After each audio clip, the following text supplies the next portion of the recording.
The waste of the week goes to all the billions of dollars distributed in COVID relief aid to potentially ineligible recipients. Joining us now to break it all down, the president and CEO of OpenTheBooks.com, Adam Andrzejewski. Adam, Happy New Year to you. Good morning.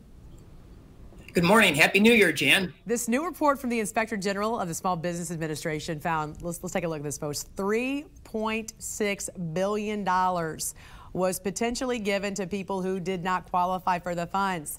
Adam, break this down for us. What else did that report reveal?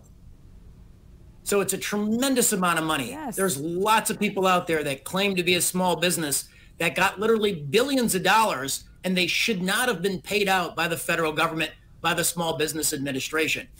Jan, since 2019, there's been a federal law and a federal database over at the U.S. Department of Treasury. It's called the Do Not Pay database. And the SBA was mandated by law to run every potential applicant for a loan or a grant through that database. They didn't do it, and arguably SBA officials broke the law.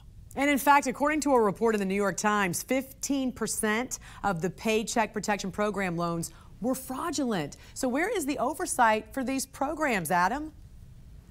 Well, this was a smorgasbord for the crime artists, the criminals, the crime syndicates from around the world. Look, you're talking tens of billions of dollars of paycheck protection loans. These were loans meant to support mom and pop businesses on Main Street that are subject to potential fraud. So on one hand, you have all of this fraud, but on the other hand, you have a lot of recipients of those paycheck protection loans that, quite frankly, didn't need the money. You've got Kanye West. He's got a sneaker company. They sell about $1 billion worth of sneakers every single year, and they scooped up $2.4 million of paycheck protection loans. You've got one of the greatest actors in Hollywood history, Robert Redford's nonprofit, the Sundance Institute.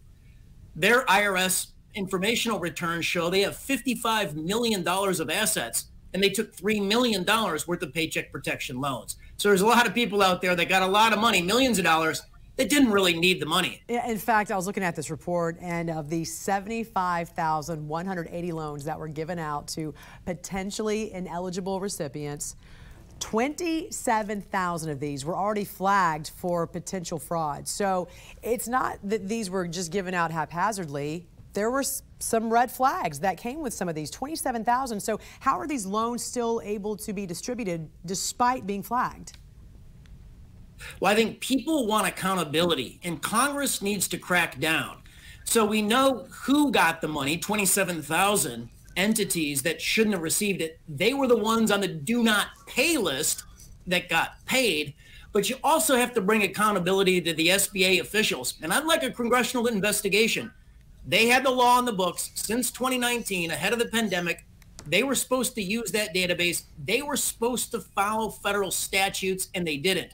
The SBA is a significant agency of the federal government. They were involved in dispersing hundreds of billions of dollars worth of COVID aid. We need an investigation to hold those officials accountable to the law. And that begs the question, has there been any talks of oversight reform to prevent a repeat of this as politicians on the Hill consider distributing yet another round of COVID stimulus for businesses? Well, I don't think we've moved fast enough on just instituting basic accounting controls. Look, when you have after-action reports showing billions of dollars going to people who got paid, who are on do not pay lists, we have a real problem, Jan. And as I look at this, I'm just thinking, okay, so you had 27,000 that were flagged. Did they just give it anyway and say, well, we'll just get the money back eventually. We'll just go after these people eventually? It seems like it would be the opposite that the government would want to do, not give the money to begin with. So we've taken a look at these programs at the SBA going back a number of years, and there hardly ever is any clawback.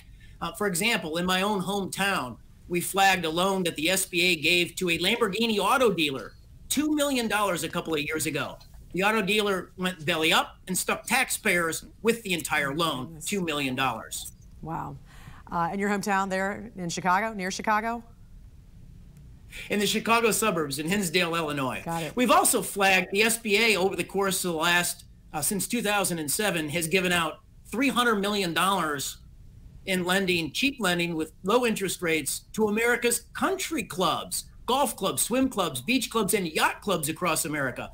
So we have all this fraud at the SBA, but then again, they're making decisions on giving taxpayer money to a lot of wealthy entities who shouldn't be receiving subsidies from the federal government. Yeah, in the meantime, taxpayers will pay for it in the end. Adam Andrzejewski, always great to see you. Thanks for joining us. Happy New Year to you. Happy New Year, Jan.